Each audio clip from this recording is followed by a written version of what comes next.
अगर आपका birthday 4th, 13th और 22nd ऑफ फरवरी को आता है, then my dear soul, let's see कि आने वाले 3 महीने आपके लिए कैसे होंगे। Month of February my dear soul, I can see कि आप अपनी फैमिली से सराउंडेड है, आप काफ़ी ज़्यादा इंजॉय कर रहे हैं, you are having fun, you are celebrating your birthday. फरवरी आप लोग मेहनत करने की कोशिश कर रहे हो, आप किसी ना किसी तरह से पैसे कमाने की कोशिश कर रहे हो ताकि आप अपनी रिटायरमेंट या अपनी फ्यूचर प्लानिंग सही तरीके से कर पाओ। कुछ लोग कोई नई जॉब ज्वाइन कर सकते हैं या कोई प्रमोशन आने वाला है और some kind of financial success आपकी लाइफ में ज़रूर आने वाली है। In the month of February you are going to feel extremely acknowledged, loved. आपके एफर्ट्स को फरवरी के महीने में लोग अप्रिशिएट करेंगे। Month of March I can see आप में से कुछ लोग ओवर थिंकिंग के शिकार होने वाले हैं। ठीक है, आप बहुत ज़्यादा ओवर थिंक कर रहे हैं। हो सकता है कोई डिसीजन आपको लेना है अपनी लाइफ को लेकर, अपनी वेल बीइंग को लेकर, अपनी हेल्थ को लेकर, अपनी फैमिली को लेकर। There is some kind of decision जिसमें प्रैक्टिकल चेंजेस इन्वॉल्व है और उसकी वजह से आप बहुत ज़्यादा ओवर थिंक करने वाले हैं। आप बहुत ज़्यादा सोच में डूबते जा रहे हैं, उसी सेम सिचुएशन के बारे में एक स्पाइरल जैसे होता है ना, घूमते जा रहे हैं। तो मार्च के महीने में ओवर थिंकिंग से थोड़ा बचना है। Try to do meditation. अगर आप मेडिटेशन नहीं कर पाते देन ब्रीदिंग एक्सरसाइज करने की कोशिश कीजिए, अपनी अवेयरनेस प्रेजेंट में लाने की कोशिश कीजिए। बिकॉज अगर आप फ्यूचर या पास्ट जिस भी चीज़ को लेकर परेशान है उससे आपका प्रेजेंट खराब हो रहा है and that is not fair, that is not good for you.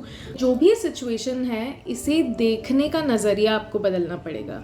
इसे नेगेटिव देखने की जगह try to see positives into it. ठीक है, क्योंकि जैसे ही आप पॉजिटिवली सिचुएशन को एनालाइज करना शुरू करेंगे आप अपने आप को इस सिचुएशन से बेहतर तरीके से बाहर निकाल पाएंगे। बट अगर आप नेगेटिव ही सोचते रह गए, if you keep thinking about the same thing again and again और वही सेम ओवर थिंकिंग करते रह गए, तो माय डियर सोल, आप अच्छी खासी ज़िंदगी जो जी रहे हैं उसमें कहीं ना कहीं स्टक फील करना शुरू कर देंगे। ये जो लैक ऑफ कॉन्फिडेंस फील कर रहे हैं कि कैसे होगा, क्या होगा, नहीं हुआ तो क्या होगा, ये सारे जो थॉट्स हैं they are just creating negativity into you. बाहर से तो बोल रहे हैं that I believe in God, I have 100% faith, but जैसे ही आप इस सिचुएशन के बारे में नेगेटिव सोच रहे हैं, नेगेटिव चीज़ें इसमें और एनर्जी डालते जा रहे हैं, यू आर डाउटिंग गॉड। आप फियर की एनर्जी उसमें डाल रहे हैं। क्योंकि एक चीज़ समझ लीजिए, जहाँ फेथ है वहाँ फियर की कोई जगह नहीं होती है। अपने आप को अवेयरनेस में लाइए, प्रेजेंट में लाइए। आप जहाँ है उस समय को एंजॉय कीजिए, लोगों की कंपनी को एंजॉय कीजिए, इस मोमेंट को एंजॉय कीजिए।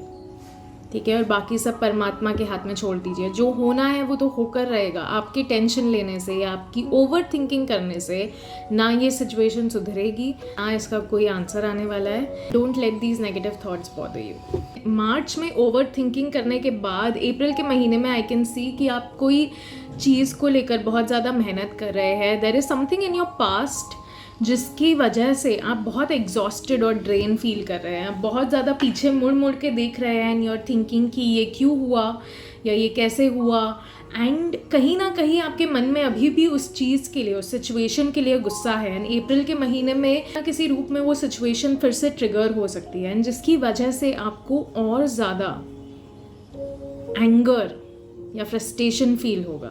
सो माय डियर सोल, आपसे एंजल्स कहना चाहते हैं that it is time to choose logic, it is time to move quickly. पीछे जाके इन चीज़ों को ठीक नहीं कर सकते। So make sure that you move on. This is time to choose logic. ये समय है आगे बढ़ने का, फ्यूचर के बारे में सोचने का, फ्यूचर में होप्स रखने का। ठीक है, क्योंकि यूनिवर्स कह रहा है कि अगर आप पीछे ही देखते रह गए तो आप आगे कभी नहीं बढ़ पाएंगे। एंड अगर आप आगे नहीं बढ़ेंगे तो जो ब्यूटिफुल ब्लेसिंग्स आपके लिए वेट कर रही है फ्यूचर में, how will you get that? ये समय है इमोशनली मैच्योर बिहेव करने का और लॉजिक चूज़ करने का। जो चीज़ फिक्स नहीं कर सकते उस चीज़ के बारे में सोचने का कोई सेंस नहीं है। This is literally a waste of time. And angels are telling you to move as quickly as possible. You can see ये कितनी तेज़ी से ये इंसान घोड़े के ऊपर भाग रहा है, आगे दौड़ रहा है, क्योंकि आगे इसे पता है कि मेरे लिए बेहतर चीज़ें, बेहतर अपॉर्चुनिटीज़, बेहतर लोग वेट कर रहे हैं. So if I keep wasting my time in the past, I will always be stuck there. But मेरे दिमाग में आपके लिए आ रहा है वो है क्विकली, जितना जल्दी हो सके मूव ऑन, मूव अहेड, आगे बढ़िए. ठीक है. सो अप्रैल के महीने में make sure that you move on from whatever situations are troubling you, और जिसकी वजह से आप ये स्ट्रगल फील कर रहे हैं. आई होप आपको अपनी रीडिंग अच्छी लगी है. अगर अच्छी लगी है then make sure to like this video. अगर अभी तक आपने मिस्टिकल्स वाइब ट्राइब को सब्सक्राइब नहीं किया है then make sure to subscribe to this channel for more such divine content. Thank you so much. Have a blessed day.